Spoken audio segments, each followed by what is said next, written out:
Buenas a todas las personas que hoy estáis de camino a vuestro trabajo, los que nos estáis escuchando que llegáis tarde a clase y los que estáis limpiando y simplemente queréis poneros algo de fondo. Soy Claudia Zañedo y este es el episodio número 1 del podcast Únete al Cambio, creado por el equipo del Youth Speak Forum de España.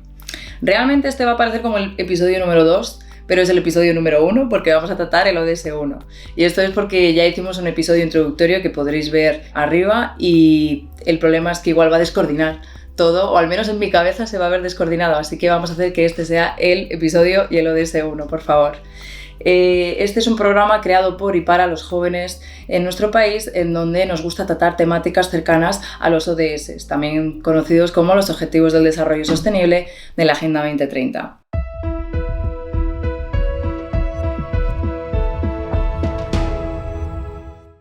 En el episodio de hoy, como ya he mencionado, vamos a tratar el Objetivo del Desarrollo Sostenible número 1, que busca poner fin a la pobreza en todas sus formas y en todo el mundo. Cuanto menos ambicioso, la verdad, hay que decirlo. En cuanto a sus metas, busca garantizar la protección social de todas las personas, sobre todo aquellas que están en situación de pobreza o vulnerabilidad, también aumentar el acceso a los servicios básicos y hacer frente a problemas tanto económicos, sociales como ambientales, ya que en muchas partes del mundo también se habla de los fenómenos climáticos extremos. Está conmigo Cristina Dorado, técnica de proyectos de... Está conmigo Cristina Dorado, técnica de proyectos de acción humanitaria en plan internacional, también una gran amiga de la carrera. ¿Quieres presentarte un poquito, hablar sobre tus estudios y lo que estás haciendo ahora en el trabajo? Vale. Bueno, yo estudié en doble grado de Estudios Internacionales y Ciencias Políticas, luego estudié en Máster de Cooperación Internacional, juntas, y ahora estoy trabajando como técnico de acción humanitaria en plan internacional. Muchas gracias, realmente esto nos ayuda a situarnos en el objetivo que queremos tratar hoy, pero también me gustaría hablar sobre ciertos datos actuales que mencionan los informes de Naciones Unidas y que nos muestran la relevancia de este objetivo de la Agenda 2030 y sobre todo la importancia de cumplir con todas sus metas. Entre otras, voy a leer, también te digo, no. Unos 783 millones de personas viven en el umbral de la pobreza internacional, que eso se considera lo de $1,90 al día. ¿Puedes explicar un poco eso? Porque yo no tengo ni idea. Sí, bueno, el $1,90 al día es una medida que utilizan para describir cuál es el umbral de la pobreza extrema, lo consideran en este sentido. Es decir, las personas que viven con menos de $1,90 al día. Al día, o sea, realmente es tú en un día te tienes que gestionar con $1. O sea, bueno, $1 en ese sentido. Bueno. Eso es lo que se considera entonces la pobreza extrema. La mayoría de estas personas además están en África subsahariana y el Asia meridional. A su vez, otro dato dice que 1 de cada 4 niños menores de 5 años están en una estatura inadecuada debido a su edad. Yo me he imaginado que eso ha sido pues, por falta de una dieta saludable, de servicios básicos. Es realmente impactante. Y por último, actualmente 30 millones de niños que crecen en familias pobres están en los países más ricos del mundo, con lo cual también es bastante impactante porque a veces nos pensamos que la situación de la pobreza solamente se da en países en vías de desarrollo, en países que ya son de por sí considerados pobres internacionalmente, pero también puede pasar en cualquier país del mundo. Y yo realmente me pregunto, sin leer mucho más acerca de este objetivo, ya mencionando el título, las metas y los datos que acabamos de dar, ¿acaso es creíble, Cristina, que podamos acabar con la pobreza en el mundo de aquí a 2030? A ver, ya me conoces, yo soy una persona muy negativa en general. Entonces, obviamente te iba a decir que no es creíble. Pero bueno, no es creíble para mí, tampoco es creíble para el Banco Mundial ni para muchas otras organizaciones que ya han dicho que es poco factible que en 2030 hayamos acabado con la pobreza a nivel mundial. Pero bueno, sí que es verdad que, claro, siempre cuando hablamos de que se reduce la pobreza, ¿no? Y de todo esto, pues va un poco en cómo medimos la pobreza y qué entendemos por pobreza, claro, ¿no? Entonces, sí que es verdad que ha habido avances, porque ha habido avances y siempre se escuda la gente que defiende un poco la idea de que es creíble. Siempre se escuda en que la pobreza extrema, ¿no? Esto que decías de vivir con menos de $1,90 al día, realmente ha decrecido en los últimos años, o sea, sobre todo en las últimas décadas, la proporción de personas que viven con menos de $1,90 al día ha descendido, eso es verdad, pero claro, luego por otra parte tenemos el aumento de la desigualdad, que es, o sea, a pesar de que por una parte tenemos un descenso de la pobreza extrema, tenemos un aumento de la pobreza relativa, ¿no? Que es la capacidad que tienes tú de satisfacer tus propias necesidades con respecto a las demás personas en tu sociedad. Entonces, la desigualdad ha aumentado tanto entre países como dentro de los propios países. Como decías antes, el dato de países del norte global, pues obviamente también hay una situación, porque no es lo mismo tener $1,90 al día en España que tenerlos en Bangladesh, que tenerlos en Sudán, ¿no? O sea, también hay que medirlo un poco de acuerdo pues, a la inflación, a la situación del mercado, y luego por otra parte que vivir con $1,90 al día es donde marcamos la línea roja, pero también hay personas que pueden vivir con $2,3 al día, ¿sabes? Que luego es verdad que hay muchas otras medidas y por eso se introdujeron, pues en lugar de medirlo con $1,90 al día lo vamos a medir con 3,25 o con 5,50, ¿no? Entonces como dónde te paras, qué número miras, pues ese es el número que vas a tener o el dato que vas a tener. Por ejemplo, es verdad que en muchos países del sur global también hay mucha desigualdad dentro de los propios países, ¿no? Entre las clases más vulnerables y las clases más ricas. Y esto pues, también está relacionado pues, con altos niveles de corrupción en los países del sur global, que no tiene que ver con otra cosa que por ejemplo, pues, que las instituciones democráticas son muy débiles, son muy jóvenes. Entonces pues a lo mejor no están sustentadas, no tienen legitimidad, etcétera, etcétera, ¿no? Pues hay muchos problemas con todo lo que tiene que ver con las elecciones, siempre hay un montón de conflictos que surgen a raíz de las elecciones porque no son legítimas, no son creíbles para la población, y esto pues tiene que ver con que son democracias muy jóvenes o sistemas muy poco asentados, ¿no? Por ejemplo, Sudán del Sur, que es el país más joven del mundo, porque se independizó en 2011, es uno de los países más corruptos de todo el mundo al mismo tiempo. Vaya, ya es pionero en tan poco tiempo. Sí, entonces pues también esto está dentro de este paraguas. Vaya. La verdad es que después también de lo que estás comentando, no solamente tú eres negativa, yo también.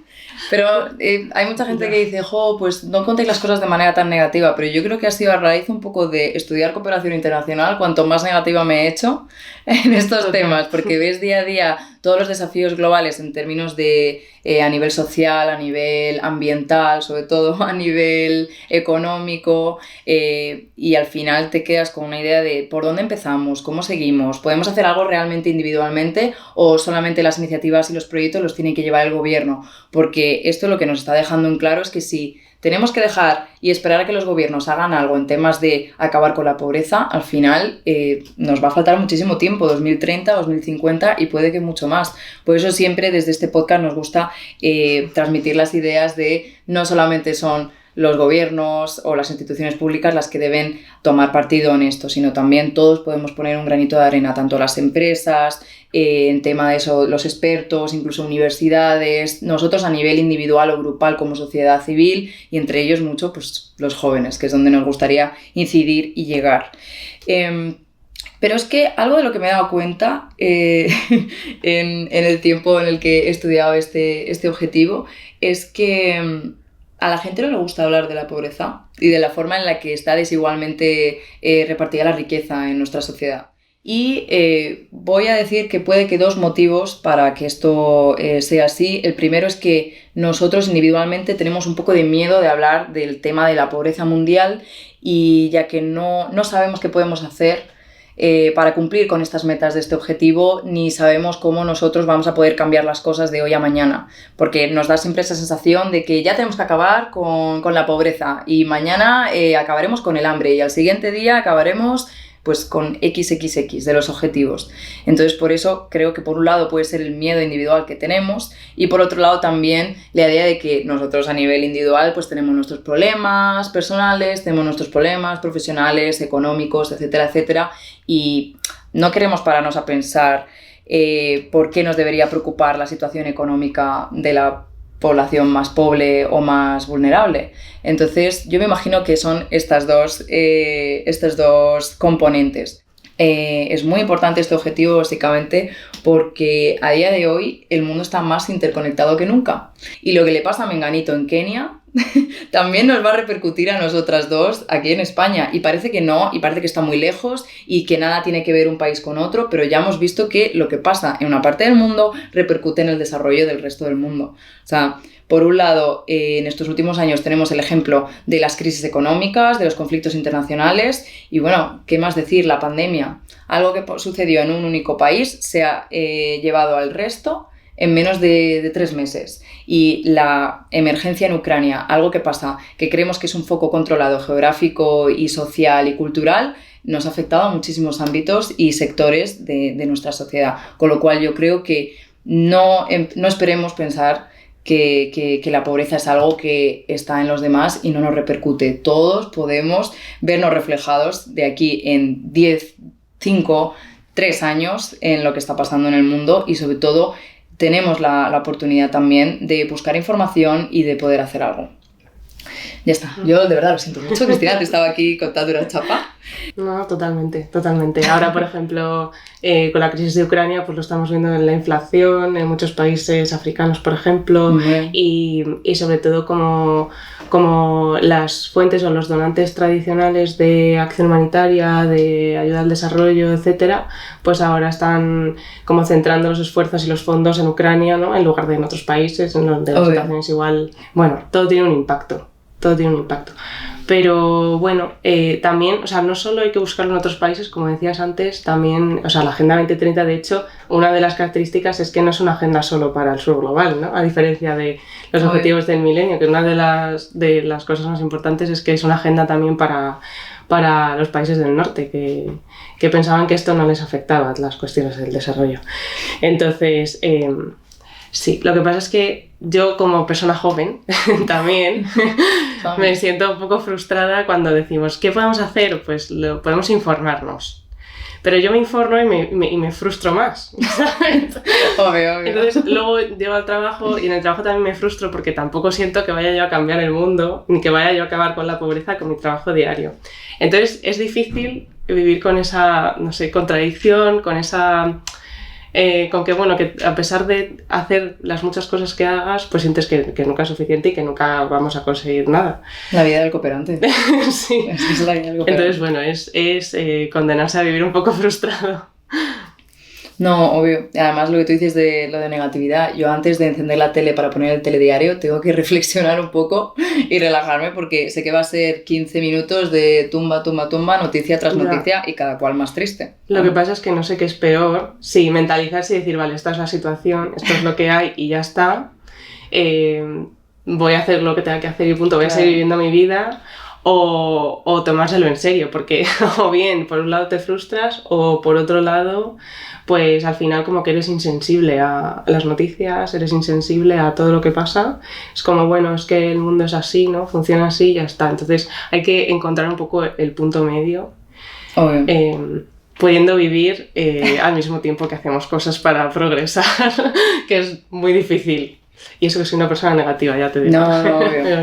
O sea, yo es verdad que también al estudiar cosas cercanas, tanto cooperación como relaciones internacionales, al final tienes que tener un nivel de empatía muy específico porque tengo muchas amigas que es que, ya te digo, no pueden ver el telediario, no quieren ver noticias, no quieren ver la foto del niño en África muriéndose de hambre porque realmente le impacta muchísimo. Pero una cosa es informarse y saber que podemos hacer algo y otra cosa es no querer informarse porque, por lo que hemos hablado antes, ¿no? El miedo a realmente no puedo cambiar nada. Y tú lo dices desde una persona que está trabajando en una organización de ayuda humanitaria. Imagínate el resto que estamos aquí, por ejemplo, los oyentes que estarán hoy diciendo, madre mía, parece que no estoy haciendo nada con mi vida que pueda aportar a la agenda. Entonces, pues nada, dejar, como tú has dicho, el punto intermedio. O bueno, al menos ser uno fiel consigo mismo y con lo que piensa y con lo que quiere hacer, ¿no? O sea, al menos que esas contradicciones no afecten a uno personalmente. Claro. Bueno, yo creo que ya hemos tocado todo lo fondo que podríamos haber llegado con esta temática. Ya hemos entristecido a todos nuestros oyentes, así que vamos a cambiar un poco el tema para que esto sea también positivo. En cuanto a... Quería hablar ahora de de las iniciativas y proyectos que estás llevando tú a cabo en el trabajo en relación a este ODS número 1. Bueno, como te contaba antes, pues sabes que en acción humanitaria pues nos dedicamos a las crisis humanitarias, ¿no? Pero en situaciones de crisis pues siempre son las personas más vulnerables las que son más afectadas por las crisis. Entonces, al final, en los proyectos en los que trabajo, pues también tratamos con personas pues, que han perdido su fuente de ingresos, ¿no? que viven con lo mínimo y números negativos al día, ya no ni menos de 1,90, no negativo. Personalmente ahora estoy trabajando con unos proyectos en Etiopía, en Somalia y en Sudán del Sur y son sobre todo pues de educación, protección en situación de crisis, protección de violencia, protección frente a violencia sexual y de género también. Y luego pues también tenemos algo de cosas de nutrición, de distribución de alimentos, claro. Etcétera, aunque sobre todo los proyectos que tratamos son de educación y protección. Y hace no mucho me comentaste que estuviste trabajando en terreno en uno de estos proyectos, me imagino. ¿Puedes contarme un poquito cómo ha sido la experiencia? ¿Si ha habido también algún choque cultural o si has tenido alguna vivencia que puedas mencionar? Vaya. Ya, sí, estuve hace poco en Etiopía. Bueno, era un proyecto que todavía no había empezado, entonces íbamos un poco allí de cero, ¿no? Era un poco de cero. Y entonces, por ejemplo, las comunidades que viven en la zona en la que yo estuve, que es en la frontera justo entre Etiopía y Somalia, son comunidades que se dedican al pastoreo de animales. O sea, aquello es todo desierto. Y tú vas allí, están las comunidades como un poco distribuidas así, pues no hay un núcleo de población muy grande, ¿no? Y pues todas las familias tienen pues sus cabras, sus vacas, sus camellos, porque en Somalia sobre todo viven de los camellos. Entonces ahí en la frontera cerca con Etiopía, pues también la verdad que la gente en la frontera con Somalia es muy, muy parecida a los etíopes. Lo que pasa es que debido a la sequía, pues no hay alimentos, no hay agua para los animales, entonces claro, pues muchos de los animales o mueren o bien pues no dan suficiente alimento para la familia ni pueden vivir de ello porque ya no es suficiente. Entonces pues claro, tienes a familias que se desplazan porque buscando alimento o agua para sus animales y claro, que luego llegan a sitios pues que no tienen sus hogares, sus niños tienen que ir a la escuela, bueno, pues un montón de cosas. Claro.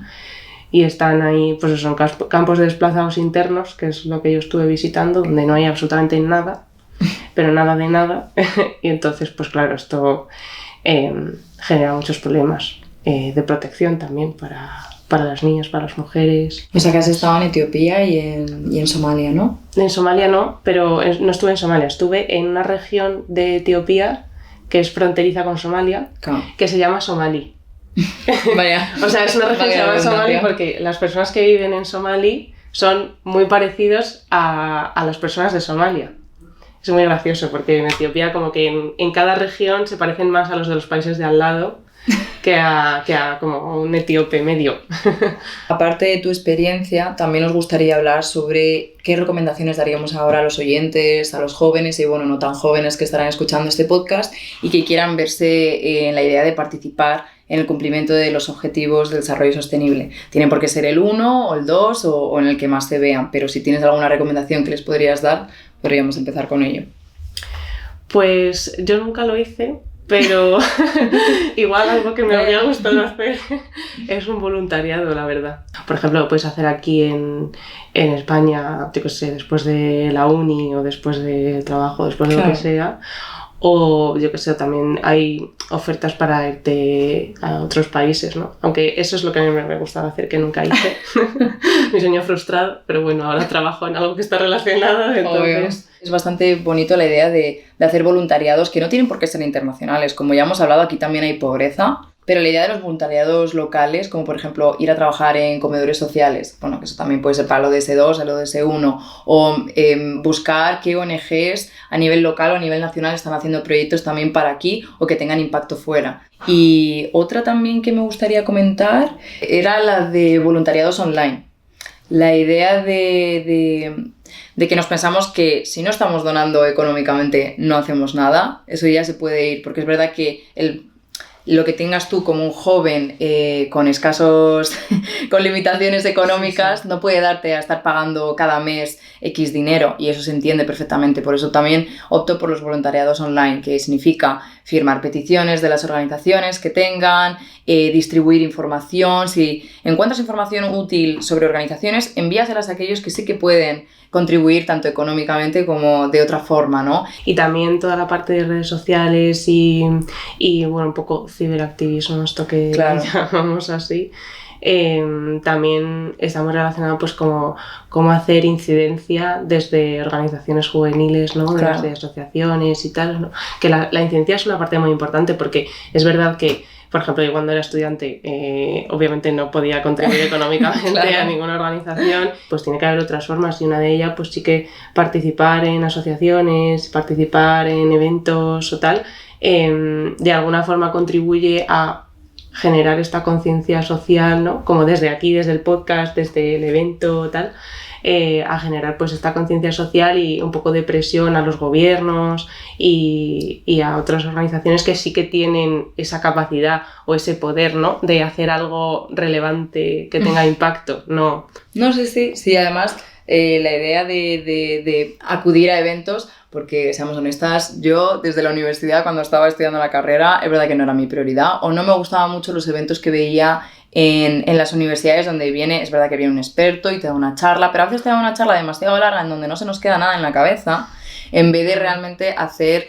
actividades en donde puedas participar, en donde los expertos puedan conectar contigo, y eso es algo que desde el Youth Speak Forum intentamos hacer en el evento del 14 de abril en Madrid, en donde nos gusta sobre todo conectar a los jóvenes, pues ya te digo, con estos expertos, con estas organizaciones, con estas empresas, y donde pueden alzar la voz en estas temáticas de los objetivos de desarrollo sostenible. Bueno, Cristina, realmente muchísimas gracias por estar hoy colaborando con el Youth Speak Forum, por estar aquí en el podcast. Realmente eres un ejemplo de liderazgo y de persona joven que está haciendo algo, aunque no te lo creas, de verdad, autoestima bajo cero, ¿eh? Y bueno, también quería dar las gracias al equipo del Youth Speak Forum por abrirnos esta oportunidad del podcast y por estar esforzándose diariamente para lograr el evento de este 14 de abril. Ya os podéis registrar, aquí hay que venderlo todo el rato. En nuestra página web o en nuestras redes sociales estamos sobre todo activos en LinkedIn y en Instagram, @YouthSpeakForum. Muchísimas gracias también al equipo audiovisual de la Asociación Escenofilm y al equipo del EOI por dejarnos las salas para grabar este podcast. Muchas gracias también a ti por informarte, por escuchar los episodios del podcast, y bueno, nos vemos a la siguiente.